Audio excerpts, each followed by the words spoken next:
This is the rhythm of change. This is the sound of redemption. This is the way that we bring it down. Down, down, down. Down, down, down. Down, down, down. Down, down, down. Down, down, down. Igniting the fire within you. Exalting the melody of freedom. These are the things that will bring it down. Down, down, down. Down, down, down. Down, down, down. Down, down, down. Down, down, down. So gather the faithful. Tell everyone to stand and shout loud. Shout loud. Shout loud. Let's bring it down. Let's bring it way down. Let's bring it down. Let's bring it down, down. Let's bring it down. Let's bring it way down. Let's bring it down. Let's bring it down, down. Down, down, down. Let me tell you, it's in the air. Joy is in the air. Love is in the air. Can you feel it? What it feel like? Freedom. What it feel like? Don't sleep on it, brother. You might get left, sister. Can you feel it? What it feel like? Freedom. What it feel like? Justice. No need to be counted, cause I am down. Down, down, down. Down, down, down. Down for the end of racism, for the end of bigotry, cause I am down. For the end of misogyny, that's right. For all the isms out there, just down, down, down. Let's bring it down. Rise up, people. No more foolishness, and let's bring it way down. Riding the river of change into the cries of contrition. This is the way that we bring it down. Down, down, down. Down, down, down. Down, down, down. Down, down, down. Down, down, down.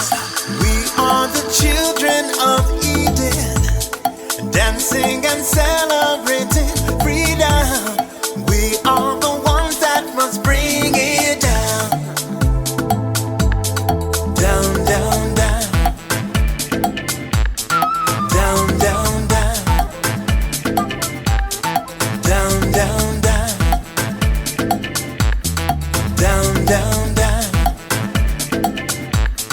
Down, down, down. So gather the faithful. Tell everyone to stand and shout loud. Shout loud. Shout loud. Let's bring it down. Let's bring it way down. Let's bring it down. Let's bring it down, down. Let's bring it down. Let's bring it way down. Let's bring it down. We've got to bring it down. Down. Stand up and shout. Stand up and shout. Rise together. Accountability starts now. The Eric Dawson Radio Show. Yeah. Rise up. Stand up, shout it loud. If you are not prepared to come to that table and to represent that voice, don't come. Because we don't need any more brown faces that don't want to be a brown voice. We don't need black faces that don't want to be a black voice. We don't need Muslims that don't want to be a Muslim voice. We don't need queers that don't want to be a queer voice. And if you're worried about being marginalized and stereotyped, please don't even show up.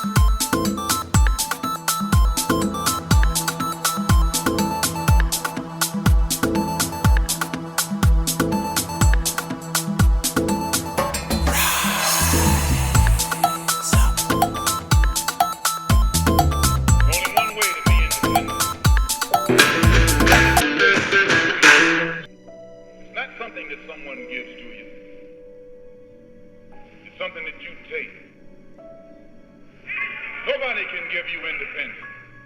Nobody can give you freedom. Nobody can give you equality or justice or anything. If you're a man, you take it. If you can't take it, you don't deserve it. Nobody can give it to you. I'm for anybody who's for freedom. I'm for anybody who's for justice. I'm for anybody who's for equality. I'm not for anybody who tells me to sit around and wait for mine.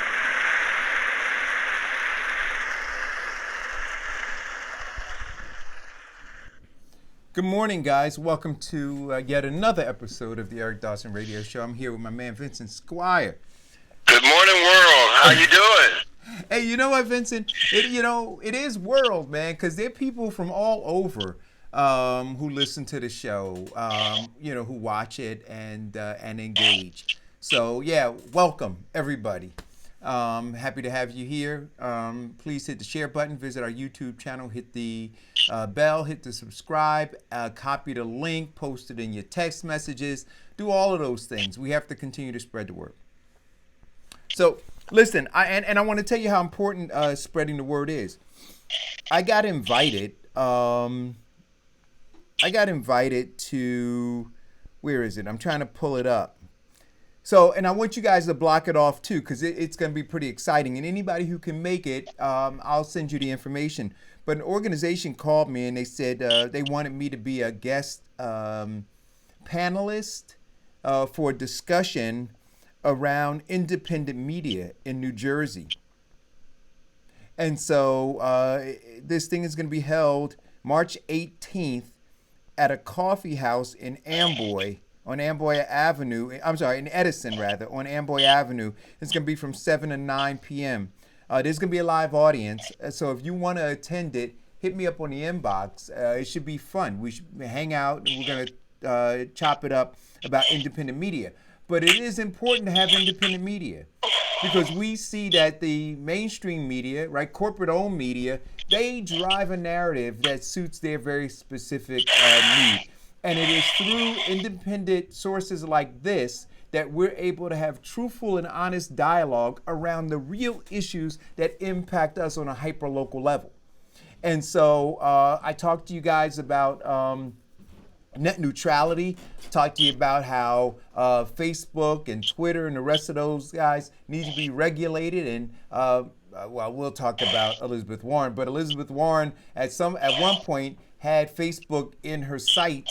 I don't know where she is now, man, because she's lied so much, which is why she's plummeted in the polls and why she ultimately had to drop out of the race. And she hasn't endorsed anybody, which says to me that she's still working on cutting a deal. But anyway, back to March 18th. It's going to be from 7 to 9 p.m. And the conversation is going to be about independent media. But I've been getting a lot of calls lately to appear, and to do these kinds of things. I've been reluctant to date to engage, but I think I am, Vincent, because I think we need to broaden our base of listeners, right? Correct. One thing that we do at independent radio and broadening the message is that we get to speak truth to power, unencumbered truth to power. See, mainstream media was controlled by the establishment. They're controlled by the people who basically pay them to broadcast. Independent media doesn't have that burden because when people give you money and pay to talk, they also like to tell you what to talk about. Or as they used to say, they don't want you to preach in their backyard. They want you to preach on everybody else. But speaking truth to power means that you are speaking truth to all powers. That's how listeners, viewers, and people who are engaged in the independent media, that's how they get to know everything and get to make a rational decision for themselves rather than being controlled by one particular group of stations. Case in point, have you ever watched Fox News? You know what, Vincent? That's all I'm watching right now. I've immersed myself for the last month and a half, almost 2 months, in Fox News, man. Like I got Tucker Carlson I got what's the woman who does the angle, and then I've got Sean Hannity. I've got the Five. I got all those guys in my brain right now, man. It's crazy. It is such an alternate universe to sit and watch that channel. But I watch Fox, and I don't. It's not Fox News. It's Fox Entertainment. Come on now. Or as Mike Spruill says, television. Mike Spruill says it's infotainment. So it's Fox News infotainment. But yes, I do watch it, and they cape for Donald Trump every chance they get, as does MSNBC for the Democrats, right? And that's why those stations are no longer viable. I don't know that Fox ever was. I think at one point CNN and NBC were, but then they just weaponized themselves and aligned themselves so much with party politics that they can't be fair and balanced anymore, which is why you got a guy like Chris Matthews who had to resign. I hope that Rachel Maddow is soon on her way out too. What's the other guy on there, late night, Lawrence O'Donnell? I find him to be absolutely grotesque. I get Joy Reid, I think, is a weak waste of time. There was a one woman, I forgot her name, and if anybody in the thread can say it, she used to wear extensions, braids. She got kicked off because she was on code. I would like to see her back. I would like to see Eddie Glaude be a mainstay on the show, but then they would kick him off too. I mean, and Al Sharpton, listen, the stations have all gone to pot, but they're making money. Low information, non-sophisticated political folks are paying attention to those shows, and they're being driven like sheeple to the polls to vote based on the narrative that's driven from those channels. So, I mean, we do what we do here, 2 hours a day, Monday through Friday, trying to break through, trying to inform, engage, and empower folks with factual information. True. And that's the beauty of the show. It's the facts, it's the truth, it's letting people decide for themselves rather than leading them to a certain direction or having them engaged in an untrue narrative. Right. Now, what we ran into, remember when we talked last week about the coronavirus when it was just starting? And like Eric Dawson, I made a prediction that no. Coronavirus is not the fact of if the coronavirus reaches America, it's already in America. Listen, did you see the headline? I posted it on my page. And we talked about this yesterday. That Costco was rationing water, right? So Costco's rationing water, and people are going bananas.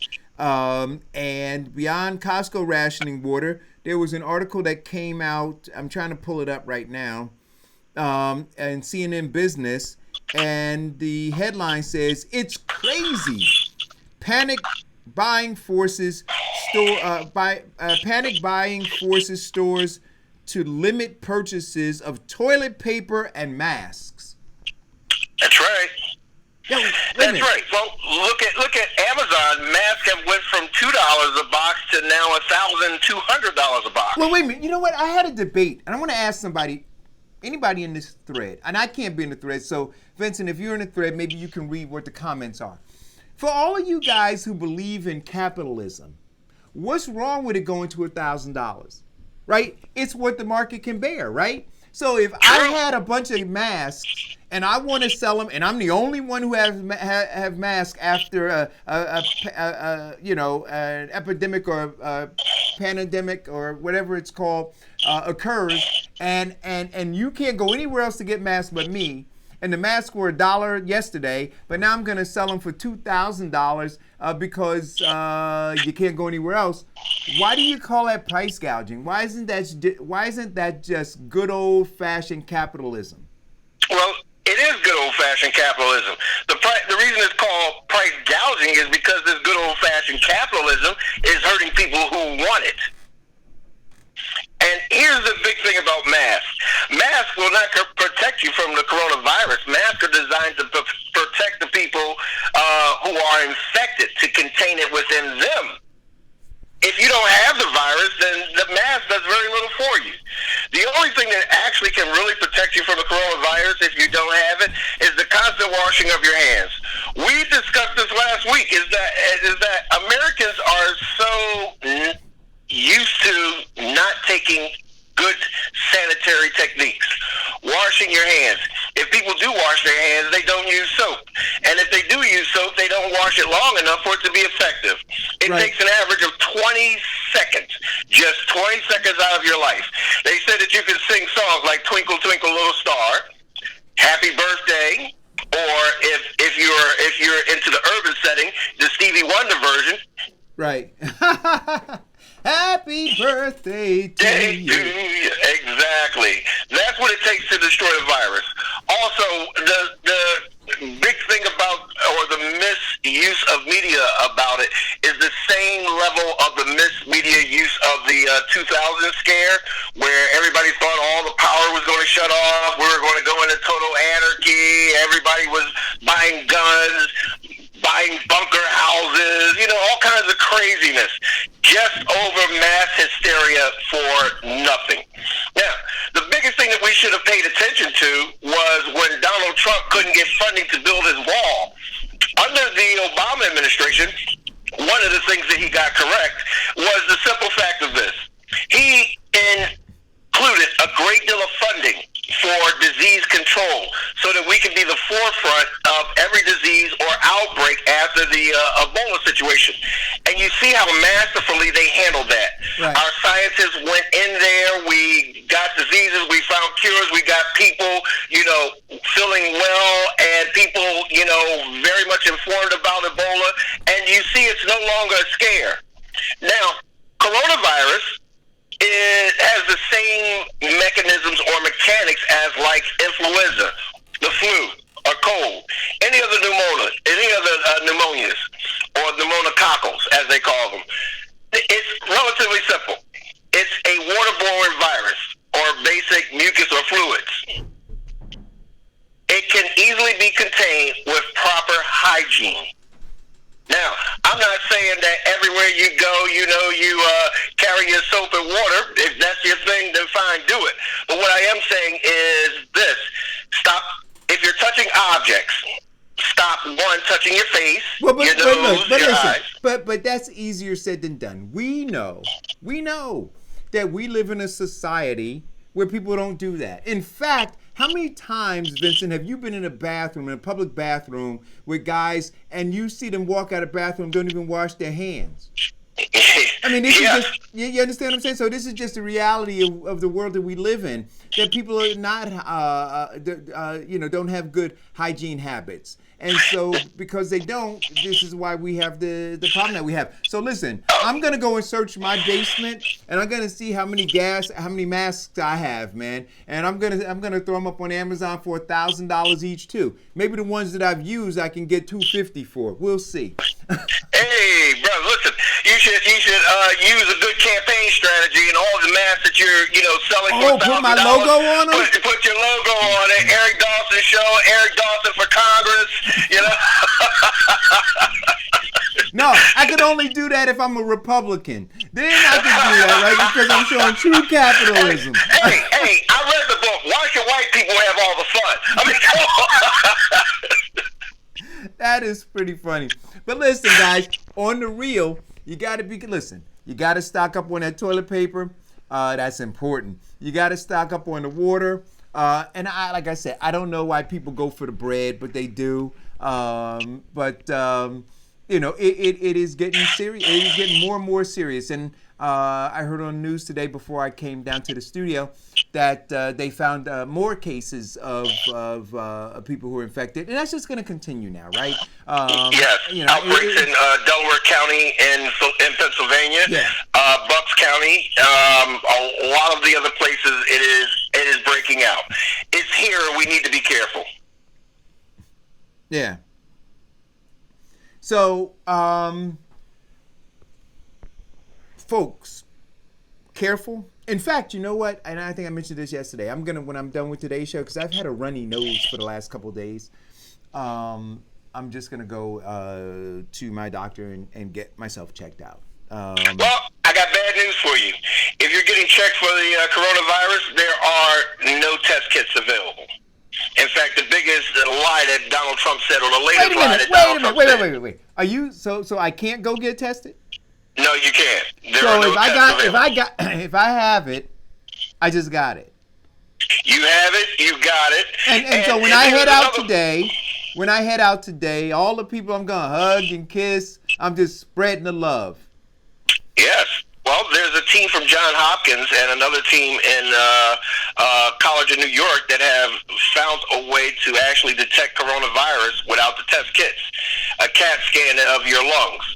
And the difference between coronavirus or that pneumonia versus other pneumonias is that the coronavirus shows up in a circle. Other pneumonias are complete blotches. So a CAT scan, if you want to be sure, can be done. Now it is expensive, but if you've got good medical care, or if you haven't been hit by the Trump cut of Obamacare, it may cost you a couple of dollars. If you have good medical care, so now, right, we get back to this whole conversation about this election, right? So you got one guy over here who's saying everybody should have medical care. So now, if you had medical care and you thought you might have the coronavirus, then you could go and get that test done, right, Vincent? Right. Right. That's but right. The other people who are saying, nah, everybody shouldn't have medical care, or you should have different levels of medical care, then are you suggesting, Vincent, that everybody wouldn't be able to go and get tested for the coronavirus?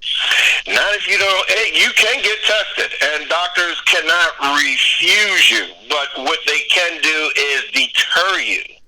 Now you can be very persistent in getting it done, which also means that you're going to be persistent in getting the bill. So here's where the rubber meets the road now, right? This is something for real, where people say, "Oh, politics don't affect me. I don't get involved in politics. I don't politic." I didn't know that it was a verb, but I don't politic. And so, okay, so now you walking around. See, I have great health care. So I'm going to go to the doctor and I'm going to go get myself checked out. They're going to do whatever they need to do for me. I'm going to head over probably Sloan Kettering and get it, have them do whatever. At least let them know the symptoms that I'm experiencing, and they know my underlying condition, and I'm sure they'll make sure that they take the proper precautions to make sure that I'm fine. But for all of you other folks, do whatever you can do, because this is real. And then I'm going to go to Target and get me some toilet paper. Good luck. That line is longer than the Cabbage Patch Kids. You remember that one? Oh, wait a minute. What was the other one? You had the Cabbage Patch Kids, and what were those little plush dolls? Oh, the Beanie Babies. Do you remember the Princess Bear was at one point like $1,000? Like you got this thing from was it McDonald's, right? It came in your Happy Meal. That's right. And then people were selling them for $1,000, man. Somewhere, in a closet that I don't even know about, I've got one of those big plastic containers, Vincent, filled with Beanie Babies. Because it was my Bitcoin back then. I thought I was gonna be wealthy. Be rich. Oh, yeah, man. Hey, look, I still got 4 Tickle Me Elmos.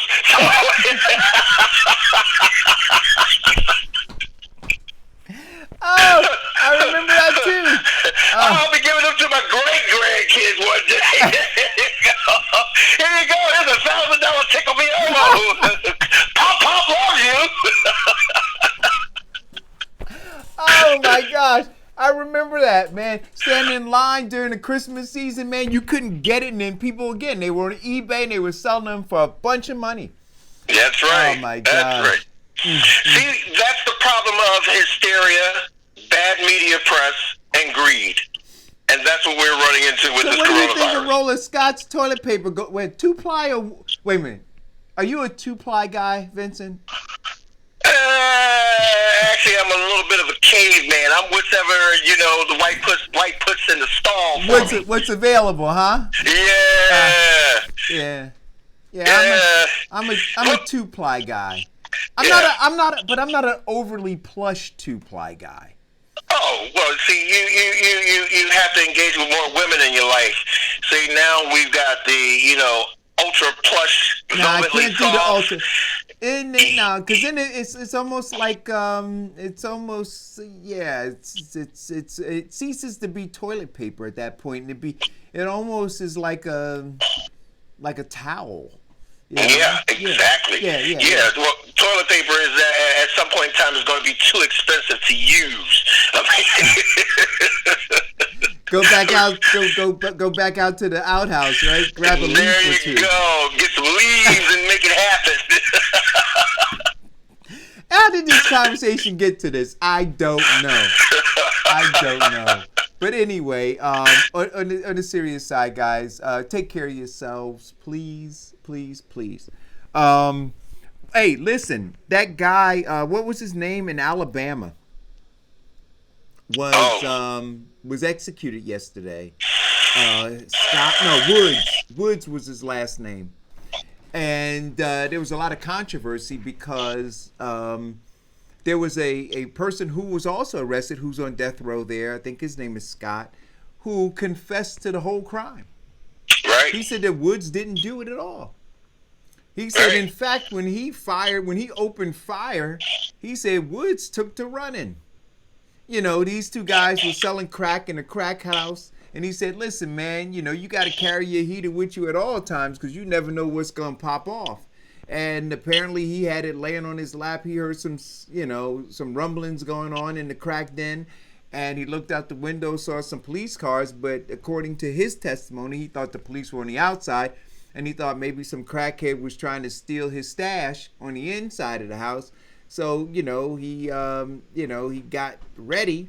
And then he turned, he said, and he saw police with their guns aimed at him. And then, what he said was, hey, look, I believe because I'm in a crack den, I'm holding a weapon.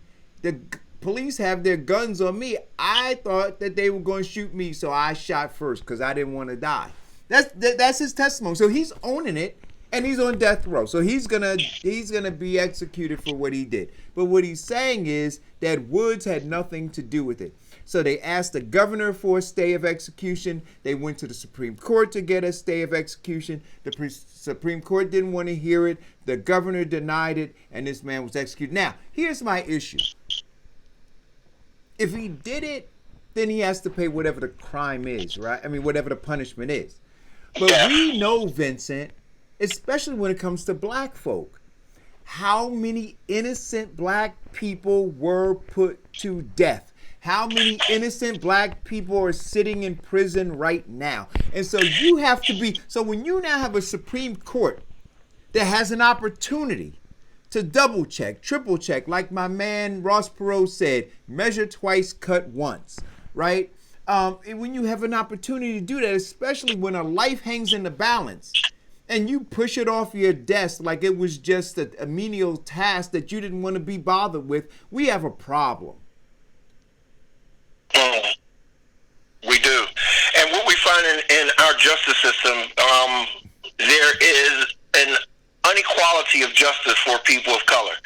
They tend to get the death penalty more than ever. They tend to get executed faster without the safeguards of stay. What the best thing that happened in Pennsylvania was that they eliminated the execution or death for punishment. What they've been finding out in the last 20 years that there have been numbers of people due to DNA testing and witnesses now coming forward that people who were scheduled for the death row were completely innocent. That's one of the problems with finality. And that's one of the problems with our justice and our justice system. One is that it's flawed. It's flawed because we're humans. We are flawed. The second thing is that execution isn't justice. Execution, more 9 times out of 10, becomes a level of revenge. Yes. For the families of the victims. Well, what? Some of it becomes revenge. some of it is, a lot of it is politics, right? So it's revenge for the family. It's politics for the people who control the levers of power, right? Because what they understand is this: if they acquiesce to or give in to what the family wants or what the mob wants, right? Because that's what it is. So the mob starts screaming, "We want him to die," or "We want justice." You know, no justice, no peace. And so now you have a prosecutor, you have a judge, you have all these people who are looking for personal advancement, political, career advancement. So they succumb to personal that. advancement for a group of people of a specific ethnic group or financial status. That is true too. Now, look at those police officers who have killed black people or people of color. Complete murder. Yet not one has been executed. In fact, only 25% of them face justice for it. As we talk about this stuff, Vincent, and we're gonna get into this. Fish Fry Claiborne, the article that came out that said that his endorsement of Biden saved the Democratic Party, and you got black folks who are cheering. But we're talking about these things now, right? About the black man being executed, about the number of black folks who are in death row, who are in prison, the number of black folks who have been released, exonerated, and because evidence proved that they were innocent. All of these things have been going on under the watch of both Republican and Democratic presidents, and congressional folk and senators. And nothing has fundamentally transformatively changed for us. And so to celebrate, if you believed that Clyburn has power, because that's what they're leading us to believe right now, right? That he had the power to get this thing done. What I say is it's not power, it's influence. It's different. Yes. Different. See, power and influence are different. So he had the influence over mindless black folk. Let me say that again. He had the influence, but the people who have their hands rammed up his rear end and making his mouth move like a puppet, they have the power. And that's why nothing is fundamentally or transformatively changing for us. Well, let's take that one level up. The power to influence Clyburn was the simple fact of the Obama administration's income stimulus, which was controlled by guess who? Joe Biden. Yeah. So it seems power. like Joe, falling in his favors. That's power. That's right. I gave you guys all that money. I'm calling in my chips. I need you to back me. Let's take this call. Caller, I hope my visual or my descriptor wasn't too graphic for you. Go. Good morning, gentlemen. This is Farrakhan. I just want to say to what you just said, Eric. Power is influence perceived, correct? Or the other way around, right? So either way you see it. So with that said, the question is now to say, well, what do you do now, Mr. Clyburn, or Bowen, however you pronounce it? What do you do, Black Caucus? What do you do, Black politicians who now realize that it may very well be that we as Black people have influenced this current Democratic presidential primary to the point where we're saying our position has put the quite possible next president into position. So let's use that influence as power.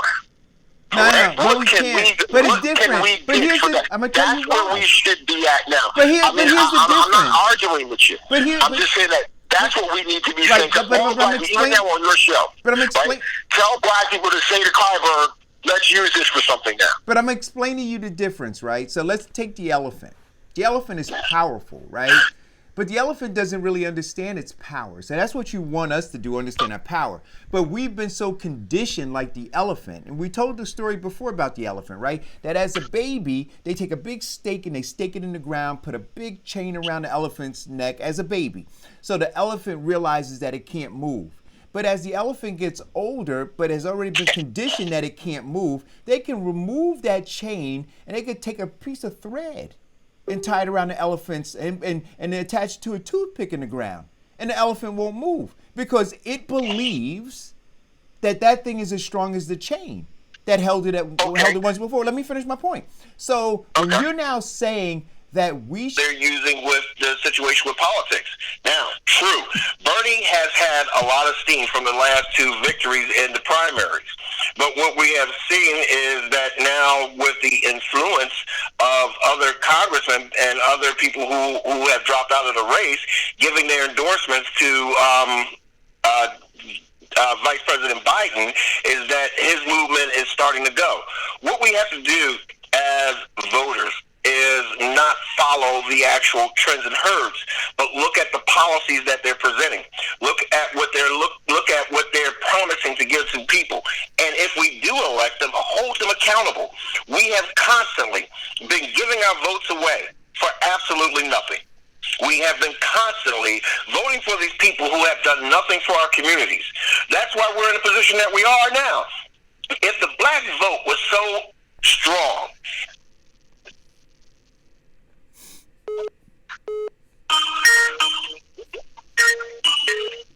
oh, let it keep going. Okay. Yeah, so while we're working on that, so one of the things that we run into with people starting to stampede is that they're always, as lack of a better term with Brother Dawson always say, we run into the Negro whisperers.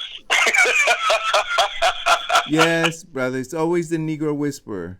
And my question is whether or not the Negro whisperers have figured out where we're located in our bat cave, and that they're running interference. Hold on, let me get my speaker here. Okay. All right. We're back. Set your video. There we go. Is your video set? It is set and we are broadcasting, and here I am. All right. So now you're back. So let's see if we can go. So what's the next topic? Back to this thing, man.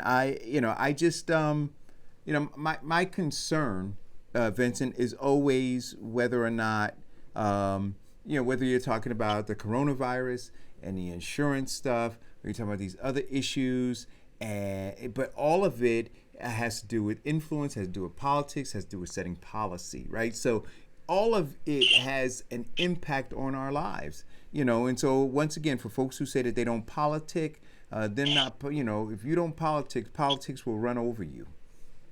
And that's what has happened to our community. Hey, with my dad used to say, or my grandfather used to say, because my dad was a Jehovah's Witness, or my stepfather was a Jehovah's Witness, and they didn't believe in politics.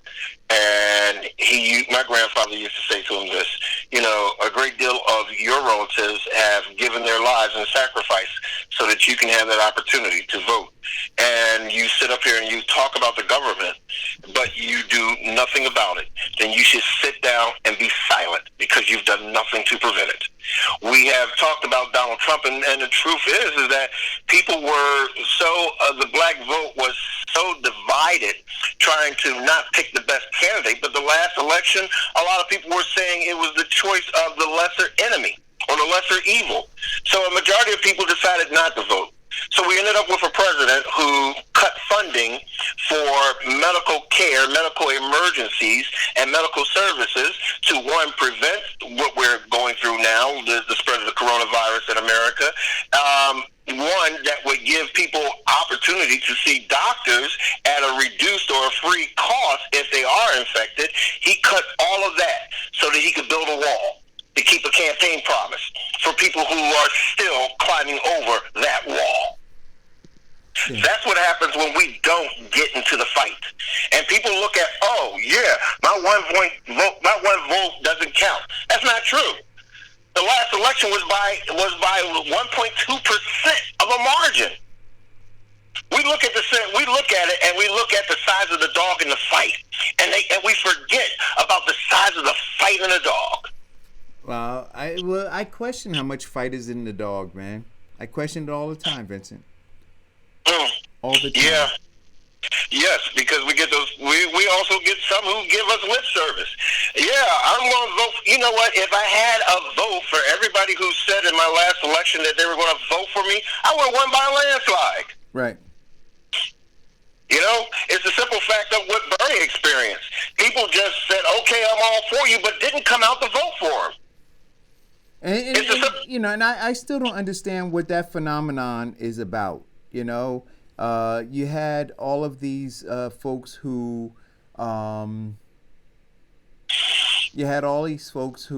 show up at rallies, and but they didn't show up at the polls. Correct. I still don't understand what that's about.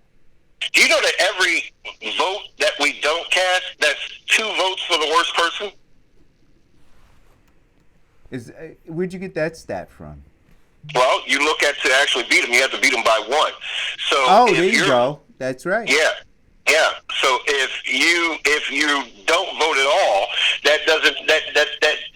that non-vote is supposed to neutralize the opponent's vote.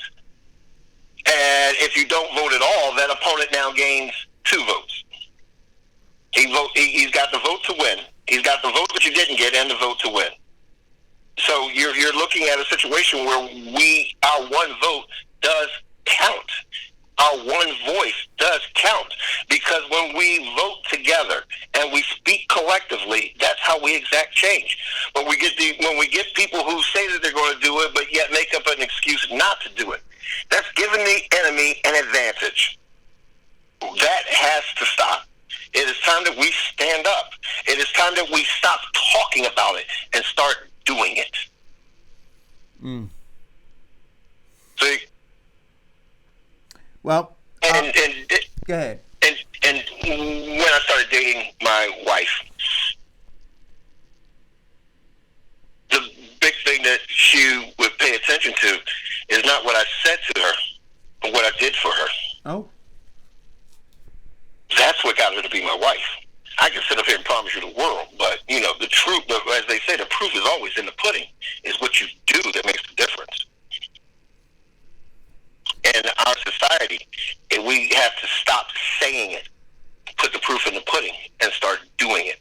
Start showing up at these rallies. Start supporting candidates with like mindsets who are looking to move our agenda forward, who are looking to exact that change. Stop talking about it and start doing it. You know that you know that an election or a candidacy can survive off of $20, just $20 from the average voter. Move our agenda forward. Well, but you know what though, Vincent?